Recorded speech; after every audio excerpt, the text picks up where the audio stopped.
Hello जय हिंद दोस्तों। मैं रणवीर सिंह स्वागत करता हूँ फिर से आप सभी का आपके परिवार गैलोपर्स कंप्यूटर क्लासेस में। तो दोस्तों आज हम लोग बात करने वाले हैं ये साइंस का दूसरा वीडियो होने वाला है। इससे पहले पार्ट 1 अपलोड हो चुका था, तो पार्ट 2 हो जाएगा। ठीक है, 25 क्वेश्चन हम लोगों ने उसमें देखा हुआ था और साइंस का है लेसन पहला ही हो जाएगा, यानी कि सामान्य भौतिकी। और ये सभी एग्ज़ाम के लिए काफ़ी महत्वपूर्ण रहेगा, जिसमें से रेलवे के लिए जो आरआरसी ग्रुप डी है उसके लिए काफ़ी इम्पोर्टेंट है। ठीक है, तो क्योंकि साइंस का वेटेज उसमें बहुत अधिक है, तो रेलवे वाले प्लस सभी लोग जो भी कम्पिटेटिव एग्जाम की तैयारी कर रहे हैं उनके लिए महत्वपूर्ण रहेगा। तो वीडियो को एंड तक देखें। वीडियो चलिए शुरू करते हैं, है ना। उससे पहले यदि चैनल पे हैं चैनल को सब्सक्राइब कर लेंगे, साथ साथ नोटिफिकेशन बेल यानी कि घंटे को बजाना बिल्कुल ना भूलें। चलिए शुरू करते हैं। क्या है, जब बस सहसा मुड़ती है तब बस में खड़ा यात्री बाहर की ओर गिरता है, इसका कारण है। तो इसमें क्या है, बाहर की ओर गिरे या बस चलता हुआ ब्रेक लगाए तो आगे की ओर झुके या गिर जाए, है ना, या बस अचानक से चलना शुरू हो जाए तो पीछे की ओर आदमी गिरे। तो इन सब के लिए जो है ना, यहाँ पे गति का जड़त्व ही, क्योंकि जड़त्व रूल फॉलो कर रहा होता है पैरों के हिस्से की ओर। ठीक है, और बाकी बॉडी का ऊपर वाला हिस्सा जो है गति अवस्था में आ जाता है। इसलिए बाकी संवेग परिवर्तन, त्वरण परिवर्तन कोई मतलब नहीं हो, बाहर की ओर कर्षण ये भी कोई मतलब नहीं। करेक्ट आंसर इसका गति का जड़त्व होगा।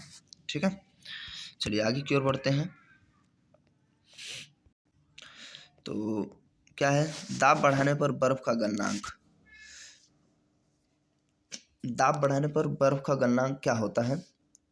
दाब बढ़ाने पर बर्फ का गलनांक बढ़ता है, अपरिवर्तित रहता है, घटता है, बर्फ में अशुद्धियों पर निर्भर करता है ना।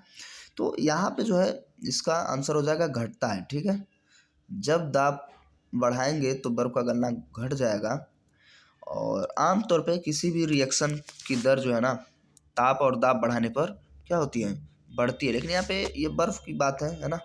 तो कुछ कॉमन सी चीज़ें जैसे बर्फ़ हो गया, बिस्मत हो गया, है ना, और ये सारी चीज़ें जो हैं जब आप उसमें प्रेशर बढ़ाएंगे तो इनका गलनांक क्या होता है, घट जाता है। और साथ साथ आपका ढलवा लोहा भी होता है वो भी। ठीक है, तो ये चीज़ें याद रखेंगे, तीन ऐसे हैं। बाकी प्रेशर बढ़ाने और टेम्परेचर बढ़ाने पर रिएक्शन बढ़ता है आमतौर पे। पहाड़ी पर चढ़ने वाला व्यक्ति आगे की ओर झुकता है, तो फिसलने से बचने के लिए कोई मतलब नहीं बनता है। गति बढ़ाने के लिए ये भी, थकान कम करने के लिए ये भी नहीं होगा। होगा क्या, स्थिरता बढ़ाने के लिए। करेक्ट आंसर क्या हो जाएगा इसका, स्थिरता बढ़ाने के लिए। ठीक है, तो आगे बढ़ते हैं हम लोग। गतिपालक चक्र भाप इंजन का महत्वपूर्ण हिस्सा क्यों होता है? यहाँ पे देखिए गतिपालक बोल रहा है, सॉरी, गतिपालक मतलब ऐसा लग रहा है कि संरक्षण कर रहा हो ना मोशन गति की। तो क्या हो जाएगा, चक्र भाप इंजन का महत्वपूर्ण हिस्सा क्यों है? इंजन की गति को तेज करता है, गति को समान रखने में इंजन की सहायता करता है। ये करेक्ट आंसर दूसरा ही हो जाएगा, गति को समान रखने में इंजन की सहायता करता है। ठीक है, गतिपालक यानी कि उसको संरक्षित रखता है, बनाए रखता है। नेक्स्ट क्या, निम्न में से कौन सा नियम बल की प्रकृति को बताता है?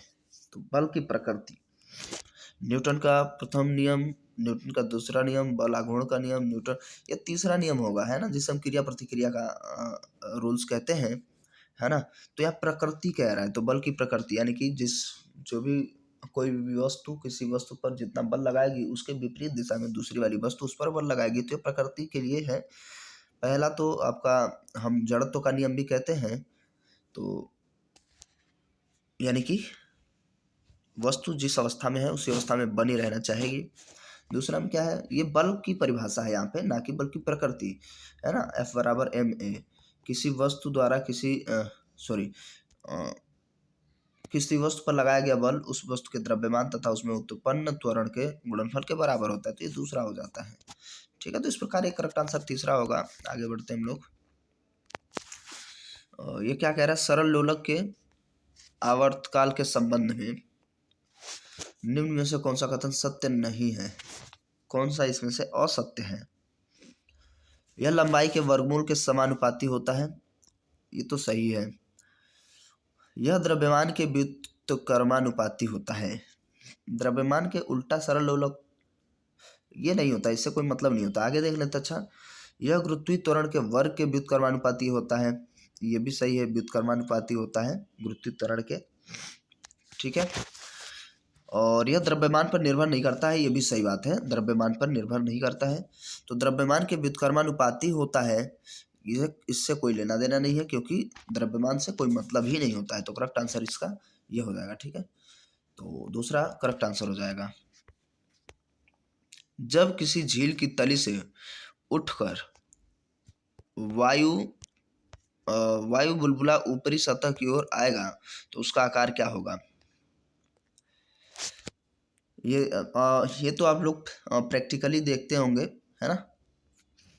तो इसमें क्या हो सकता है भाई?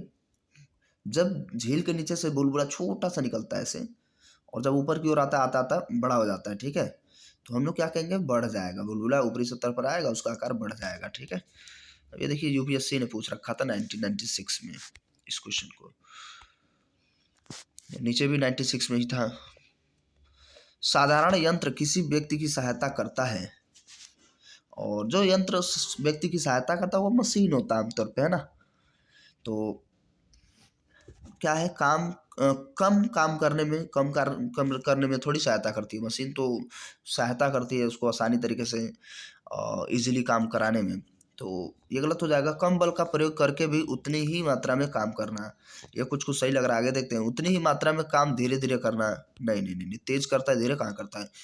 उतनी ही मात्रा में काम अधिक तेजी से करना, तो अधिक तेजी से करना भी एक, उतनी ही मात्रा में काम अधिक तेजी से करना भी एक सही हो सकता है। लेकिन ये जो है कम बल का प्रयोग करके भी, साधारण यंत्र कम बल का प्रयोग करके ही उतनी मात्रा में काम करना, तो यहाँ पे ये भी सही है और ये भी हो सकता है, तो ज़्यादा ठीक ये लग रहा है, ठीक है, यहाँ साधारण यंत्र की वजह से। और यूपीएससी कुछ ऐसे ही सवाल जरूर रखती है ना, और जो आयोग मानेगा वही वाला सही होगा। एक लड़की झूले पर बैठी स्थिति में झूला झूल रही है, ये क्वेश्चन खूब पूछता है। उस लड़की के खड़े हो जाने पर प्रदोला आवर्तकाल, ये एनडीए में भी काफ़ी बना है क्वेश्चन, है ना, और लगभग सभी एग्जाम में ये पूछा जाता है। तो सिंपल सा है। इसमें क्या देखिए, आवर्तकाल जो है ना, ये समय जो होगा, इसमें आवर्तकाल आया गया, आवर्तकाल कहलाएगा ना, तो इसमें कम हो जाती है आवर्तकाल, बाकी अधिक वगैरह कोई मतलब ही नहीं है।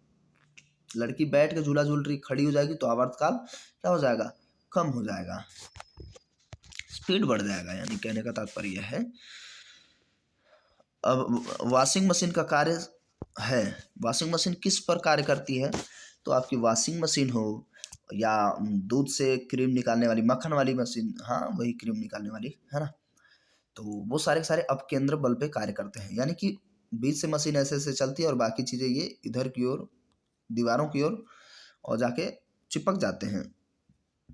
सॉरी, चिपकते नहीं एक्चुअल में, वो उधर की ओर ही रहते हैं, तो वो उसमें चलता है, बाकी इसमें और कुछ है नहीं विश्लेषण। संवेग निम्नलिखित में से कौन सी एक सदिश राशि है? तो सदिश राशि संवेग, दाब, कार्य, ऊर्जा। तो देखिए आमतौर पे इतना ज़्यादा तो नहीं, थोड़ा सा कारगर होता है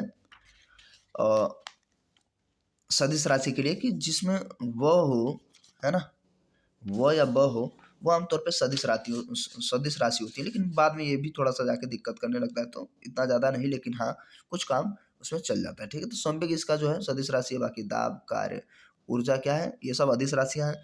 अदिश राशियों की परिभाषा क्या होती है? जिसमें सिर्फ परिमाण हो, दिशा नहीं हो, है ना, और सदिश राशि में दोनों हो।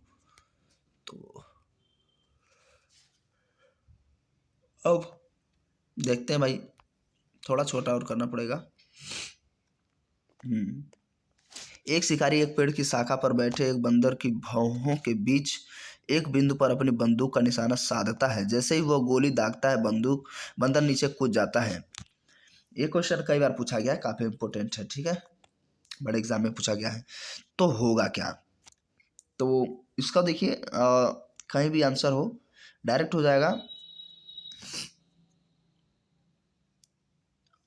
जब बंदर कूद रहा होगा और इधर से गोली चल गई होगी तो बंदर को लगेगा जरूर, ठीक है। तो इसमें कौन सा बंदर पर लक्ष्य किए गए बिंदु का पर आघात करेगी, बंदर पर लक्ष्य किए बिंदु के नीचे आघात करेगी, बंदर पर लक्ष्य किए गए बिंदु के ऊपर आघात करेगी, है ना। जब वो कूद रहा होगा और गोली उसी पे जा रही होगी, तो ये यही वाला करेक्ट आंसर होगा, ठीक है, बाकी नहीं। तो कुछ इस तरीके के क्वेश्चन ये भी देखिए यूपीएससी ने ही पूछा है। बाकी यदि पृथ्वी का द्रव्यमान वही रहे और त्रिज्या 1% कम हो जाए तब पृथ्वी के तल पर ग्रेविटी का मान, गुरुत्वाकर्षण का मान क्या होगा। तो इसमें हम लोग क्या करेंगे, थोड़ा सा इसमें फार्मूला बेस पे ध्यान देना पड़ेगा, है ना। और काफ़ी थोड़ा सा ज़्यादा जो है यहाँ वैल्यू मतलब कैलकुलेशन बढ़ता है। तो आमतौर पे ग्रेविटी के लिए हम कहेंगे तो ग्रेविटी बराबर क्या हो जाएगा, Gm/r, ठीक है, r²। तो जब सॉल्व करते हुए जाएंगे, इसमें क्या कह रहा है, त्रिज्या 1% कम हो रही है, त्रिज्या 1% कम हो रही है। और तो ग्रेविटी पर क्या फर्क पड़ेगा, तो ये ग्रेविटी है तो कुछ भी मान लीजिए यहाँ पर, है ना, यहाँ पर आप कुछ भी ले सकते हैं। और पूरा सवाल लगाया जाए,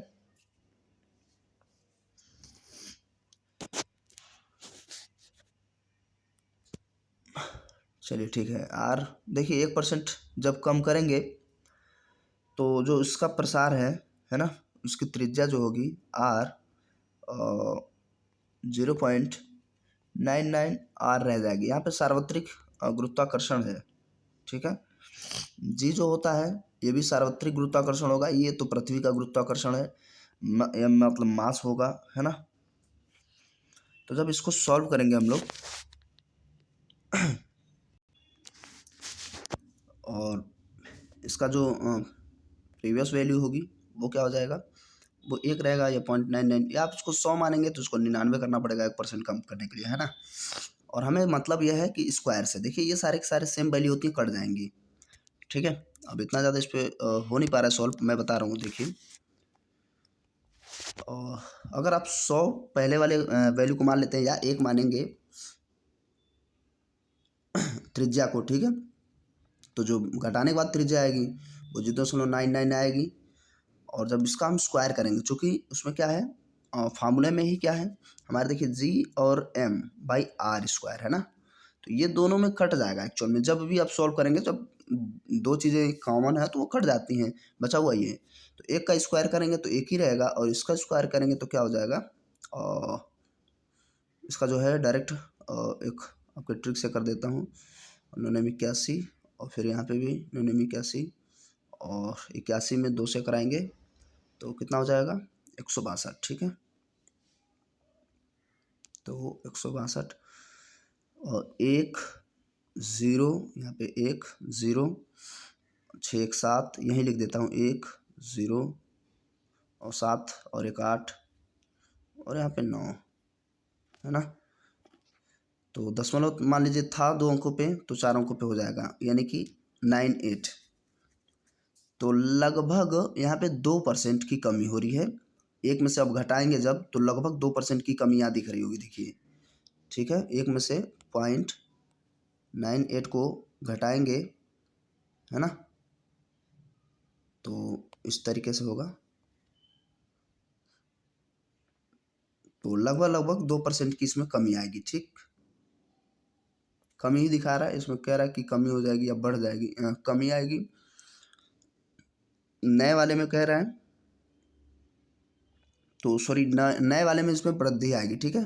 पुराने वाले के रूप में कमी आ रही ना, तो सॉरी कहाँ चला गया, नए वाले में बढ़ जाएगा, क्योंकि उसका मान लीजिए लगभग 98 आ रहा था और उसका 100 है या 1 है, तो दशमलव के बाद, तो यहाँ पे 2% की बढ़ोतरी होगी नए वाले वैल्यू में, तब पृथ्वी के जी पर यानी कि ग्रेविटी पर क्या फर्क पड़ेगा।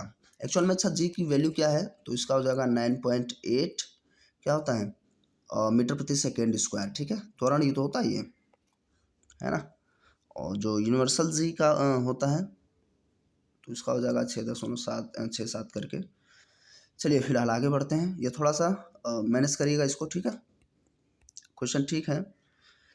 हाइड्रोजन से भरा हुआ पॉलीथीन का गुब्बारा पृथ्वी के स्थल से छोड़ा जाता है, वायुमंडल में ऊंचाई पर जाने से।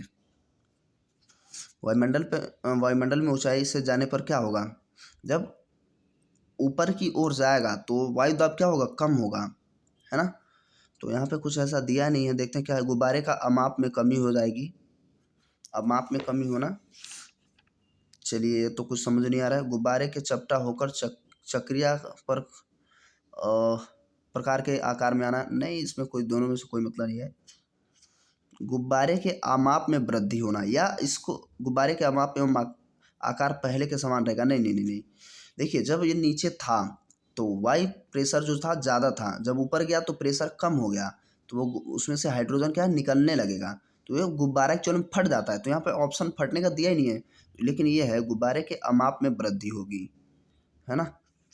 तो यही करेक्ट आंसर होगा, ठीक है। निम्न कथनों में विचार करना है, अब सब लेवल का ही है ना।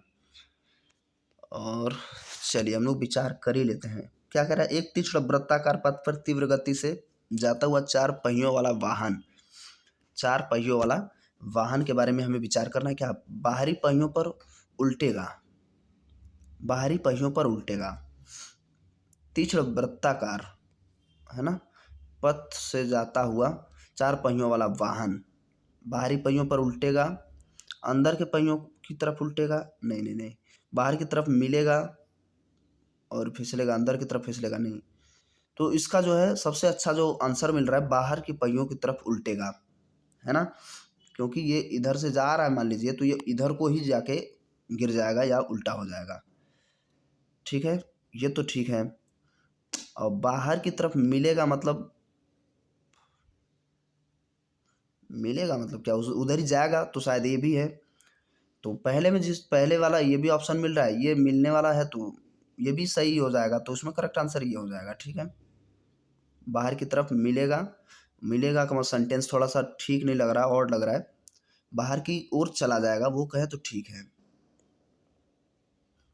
तो क्योंकि स्पीड की वजह से अभिकेंद्र बल उतना कार्य नहीं करेगा जितना उस पर अपकेंद्र बल कार्य करेगा, ठीक है। चलिए आगे बढ़ते हैं। तेल से अंशतः भरा हुआ तेल का टैंकर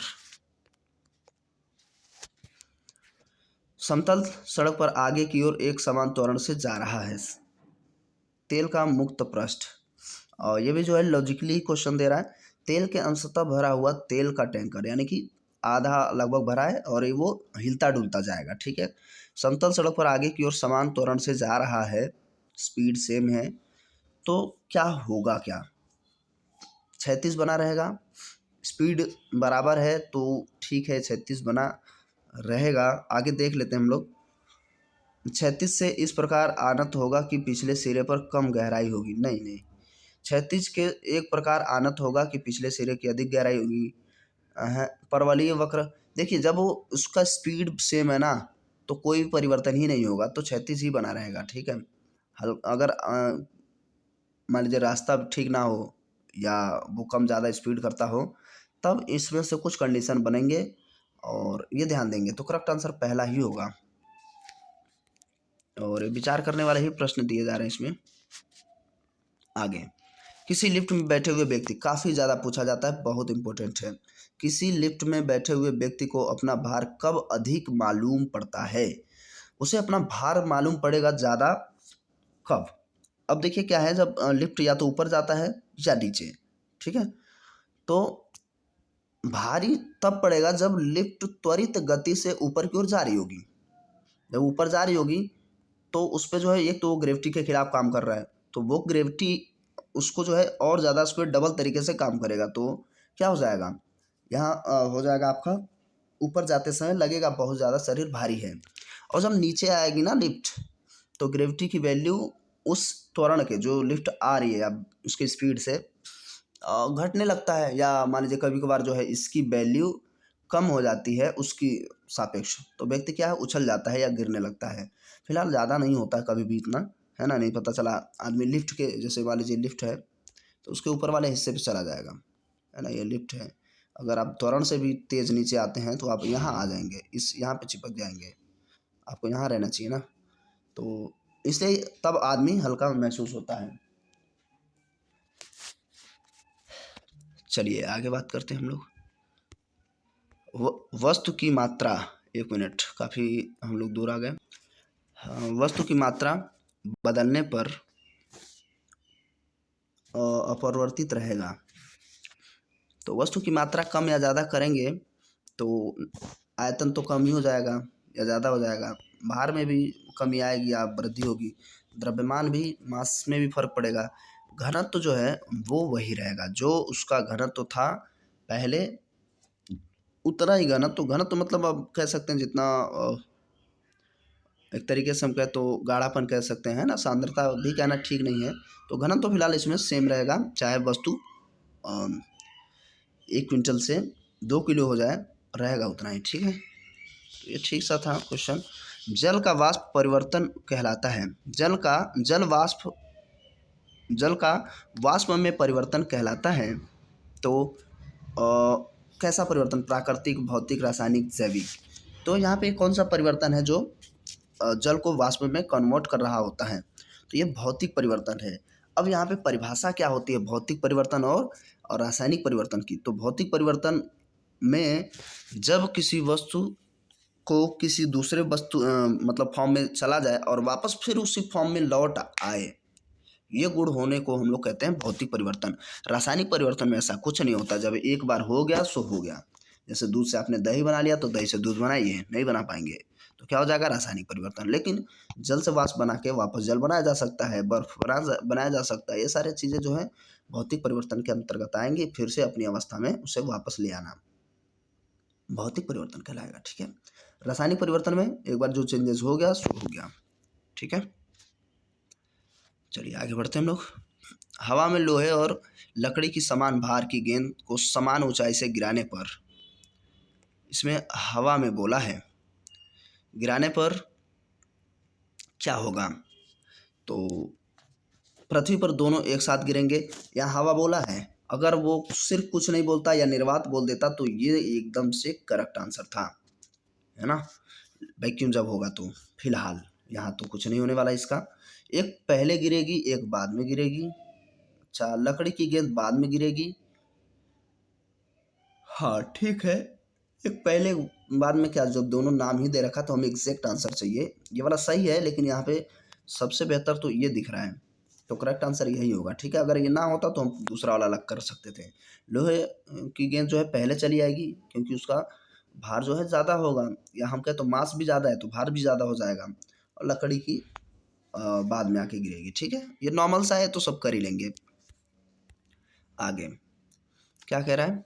हवाई जहाज से यात्रा करते समय पेन से स्याही निकलने लगता है। तो पेन से स्याही निकलने का कारण क्या होता है भाई? तो क्या होता है? वायुदाब में कमी, है ना। और आगे क्या कहा जाए, जब हो गया तो, है ना, वायुदाब में कमी हो जाती तो उसमें क्या होता है? पेन से स्याही ऊपर की ओर होकर निकलने लगता है, बाकी काम खत्म। ये क्या है? लोहे की कील, इसको थोड़ा सा और छोटा कर लिया जाए, यानी कि सारे क्वेश्चन देखें। क्या कह रहा है? लोहे की कील पर क्यों तैरती है? अच्छा, पारे पर। यहाँ मैं थोड़ा सा ध्यान से देखिए, मैं बता दे रहा हूँ।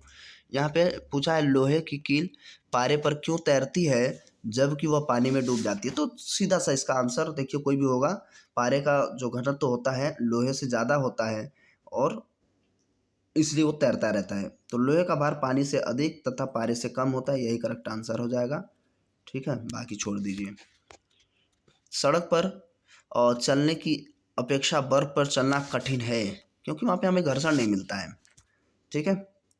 ओ सॉरी, यहाँ पे देखिए साफ साफ लगा भी है, आंसर ऑलरेडी लगा हुआ है। बर्फ में सड़क की अपेक्षा घर्षण कम होता है, ठीक है। घर्षण मतलब यानी कि ज़्यादा फिसलना घर्षण कम होना। कम फिसलना, घर्षण अधिक होना। ठीक है, तो आप समझ पा रहे होंगे करेक्ट आंसर क्या हो जाएगा ये। अब क्या है, लोलक घड़ियाँ गर्मियों में क्यों सुस्त हो जाती हैं? देखिए लोलक घड़ी जो है ना, उसे लंबाई पे मतलब है, उसकी लंबाई जैसी होगी उस हिसाब से वो काम करेगी। अब जब लंबाई बढ़ेगी उसकी तो वो ज़्यादा आवर्तकाल उसका बढ़ेगा, सुस्त हो जाएगी। ठीक है, तो यहाँ पे क्या है, लोलक की घड़ी गर्मियों में क्यों सुस्त हो जाती है? क्योंकि जो कोई भी वस्तु जो है गर्मियों में उसका प्रसार होता है। तो लोलक घड़ी मान लीजिए पहले इतना था, है ना, लोलक की लंबाई गर्मियों में मान लीजिए इतना हो गया, तो उसका इसका आवर्तकाल 2 सेकंड ही होगा, लेकिन इसका लगभग थोड़ा सा बढ़ जाएगा आने और जाने में। ठीक है, क्योंकि इसमें साफ साफ है लोलक वाले घड़ी में जो है लंबाई से मतलब होता है, उसमें कोई मतलब नहीं है कि भार क्या है, वजन क्या है। ठीक है, तो उस पर डिपेंड करता है। तो करेक्ट आंसर यही हो जाएगा। इसमें आंसर क्या होगा हम लोगों का? लोलक की लंबाई बढ़ जाती है जिसमें इकाई दोलन में लगा हुआ समय बढ़ जाता है। बस यही करेक्ट आंसर हो जाना चाहिए। ठीक है, आगे बढ़े हम लोग। प्रेशर कुकर के अंदर का उच्चतम ताप निर्भर करेगा।